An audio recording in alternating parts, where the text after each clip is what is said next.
Hello friends and welcome again in Pratap classes. As you know, we are reading about the very first poem of English literature of BA Part First, named True Love, that is composed by William Shakespeare. I have already made two videos about it, in which first video is about the introduction to the poem and the second is about the summary of the poem, in which I have explained introduction as well as summary in Hindi language. You can see that can help you in the Hindi explanation of the poem. So without wasting the time, let's discuss about it.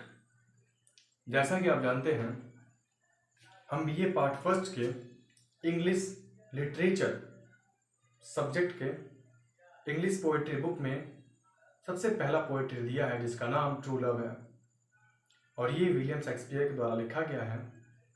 और मैंने इसके बारे में दो video पहले से ही बना दिया है। फर्स्ट वीडियो में मैंने इसका हिंदी इंट्रोडक्शन दिया है और सेकंड में इसके समरी को हिंदी में एक्सप्लेन किया है। इसको देखने से हमें यह फ़ायदा मिलता है कि इसके हिंदी एक्सप्लेनेशन में हमें ज़्यादा समस्या नहीं आती है। तो बिना समय गंवाए हम इस पोएम का हिंदी एक्सप्लेनेशन करते हैं। True Love, that is composed by William Shakespeare and its number is 116 in the collection of his sonnets. BA Part First English Poetry. इसमें पहला चार लाइन क्या कह रहा है? Let me not to the marriage of the true mind. In this line, the poet tells us that the poet has very firm belief in spiritual love that is very far from the sexual relationship. भले ही मैं इस चीज को बता रहा हूं लेकिन line by line explanation करने के बाद मैं इन चारों लाइन का एक्सप्लेनेशन एक साथ दूंगा, क्योंकि पोइट्री जब हम पढ़ते हैं तो उसमें एक एक लाइन का मीनिंग से हमें समझ में नहीं आता। हमें चारों लाइन का एक साथ मीनिंग, 4 या 5 लाइन का एक साथ मीनिंग हमें समझना होता ताकि हम उसका पूरा हिंदी व्याख्या आसानी से समझ पाए। यहाँ में पोइट कहते हैं कि पोइट को आध्यात्मिक प्रेम में इतना विश्वास है कि वो हमेशा वासनात्मक सुख से दूर रहता है। Admit impediment love is not love. अगर कोई प्रेम अपने जीवन में अलग अलग प्रकार की समस्याओं को आने देता है तो वो भी सत्य प्रेम नहीं है। Which alters when it alteration find, और जब परिवर्तन आता है और परिवर्तन के अनुसार वो परिवर्तित हो जाता है, that is not true love. और bends with the removers to remove, और समस्याओं के सामने झुक जाता है, वो भी आपका सत्य प्रेम नहीं है। तो पोइट का कहना क्या है कि इस लाइन 4 लाइन के स्टेंजा में पोइट कहते हैं अपने मित्र से कि आध्यात्मिक प्रेम का जो मिलन होता है वो किसी के सामने झुकता नहीं है।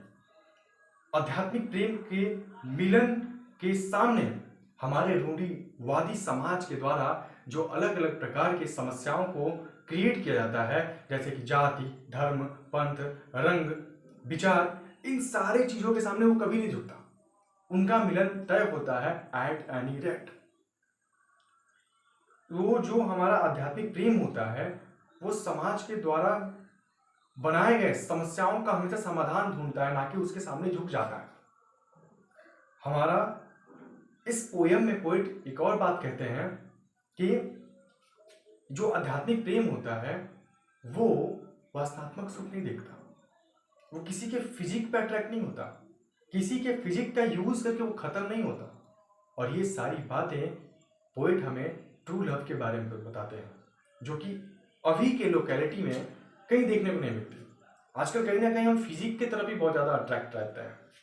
उसके बाद पोइट कहते हैं कि एक ऐसा प्रेम जो समाज के द्वारा उत्पन्न किए गए अलग अलग प्रकार की समस्याओं का समाधान ना निकाल पाए, समाज के द्वारा उत्पन्न किए गए समस्याओं जैसे जाति, धर्म, पंथ, रंग, विचार के सामने झुक जाए, उनका समाधान ना निकाल पाए, और साथ ही साथ वासनात्मक सुख को, संबंध को महत्व देता हो, अपने साथी के प्रति समर्पित ना रहता हो, that means it is not true love. It is physical. It is attraction that attract toward the lady, toward the boy, toward the gents, whatever it is, not matter. तो इस प्रकार से ऐसे प्रेम जिनके अंदर ये सारे गुण होते हैं वो आपके सत्य प्रेम में। यदि प्रेम विषय के अनुसार बदलता हो, उसके अंदर काफी चंचलता हो, वो समाज के द्वारा उत्पन्न किए गए समस्याओं के सामने झुकता हो, वो प्रेम वास्तवात्मक सुख को महत्व देता हो, वो कभी सत्य प्रेम नहीं हो सकता। सत्य प्रेम में एक प्रेमी अपने साथी के प्रति हमेशा समर्पित रहता है, उसके पास दैवीय गुण होता है, वो एक दूसरे के प्रति इतने समर्पित होते हैं कि अपने आप को निछावर करने के लिए कभी पीछे भी नहीं हटते। और इन 4 लाइन के स्टेंजा में पोइट हमें यही सारी चीज़ों के बारे में बताते हैं। आइए अब हम देखते हैं कि पोइट हमें सेकंड स्टेंजा में क्या बताते हैं। ओ नो, अरे नहीं, it is an ever fixed mark, ये एक निश्चित प्रकाश स्तंभ की तरह होता है। That looks on Tempest and is never second, जो किसी भी तूफान में कभी भी झुकता नहीं है। It is the star to every wandering bird whose words unknown although his height be tackle. अब इन 4 लाइन की स्टेंजा का मैं हिंदी एक्सप्रेशन एक साथ करता हूँ। इस स्टेंजा में पोइट हमें बताते हैं कि सच्चे प्रेमी के मन से सत्य प्रेम को हम निकाल नहीं सकते, वो निश्चित होता है, वो एक निश्चित जलते हुए प्रकाश स्तंभ की तरह होता है जो हिंसात्मक तूफान आने पर भी कभी भी झुकता नहीं है। पोइट हमें कहते हैं कि ये एक निश्चित स्तंभ है, ये एक ध्रुव तारे की तरह होता है जो साथ मिलकर बिछड़े हुए भटके हुए लोगों को सत्य के प्रति एक अच्छा मार्गदर्शन कराता है।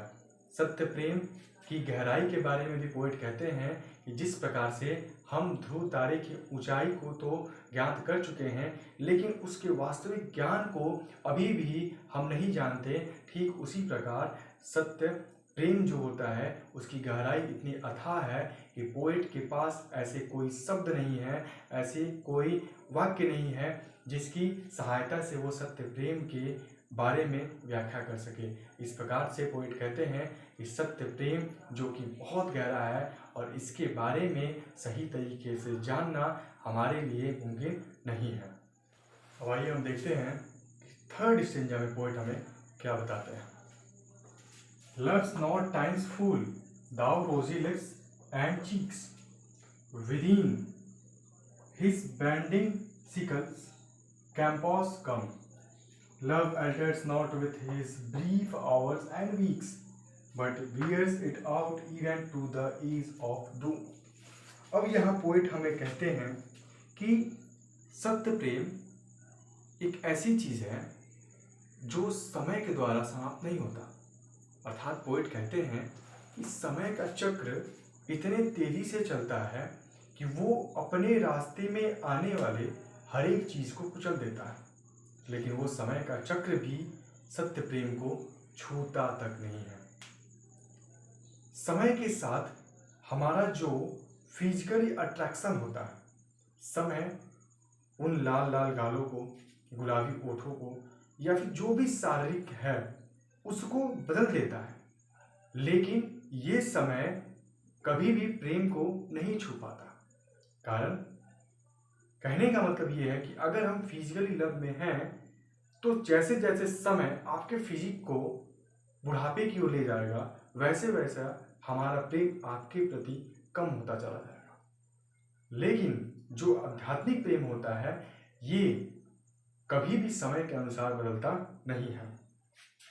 पोइट कहते हैं कि समय के साथ दिन प्रतिदिन आपका आध्यात्मिक प्रेम और भी गहरा होता चला जाता है। ये समय के साथ कभी भी खत्म नहीं होता और ये कयामत की रात तक, ये अंत तक आपके सामने जीवित रहता है और आपके जाने के बाद भी यह जीवित रहता है।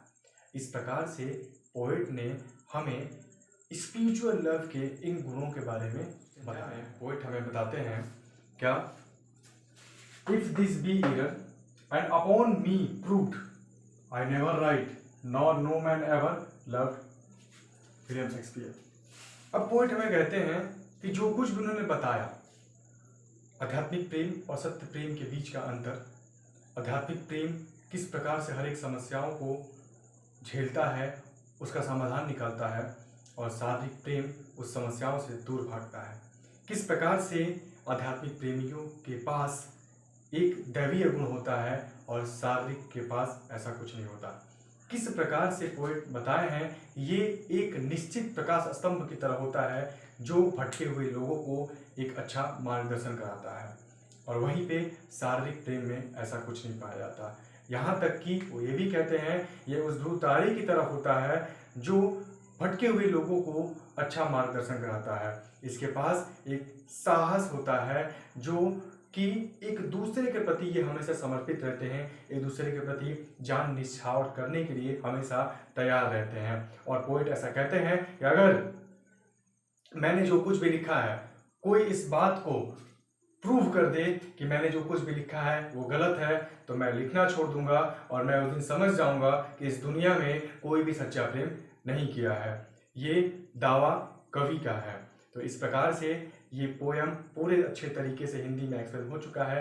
अगर कोई आपको प्रॉब्लम होता है तो आप कमेंट सेक्शन बॉक्स में लिख कर पूछ सकते हैं। साथ ही साथ अब मैं आपसे कहता हूँ कि आप चेक करो योर लव इज स्पिरिचुअल और physical. That's all. Thank you.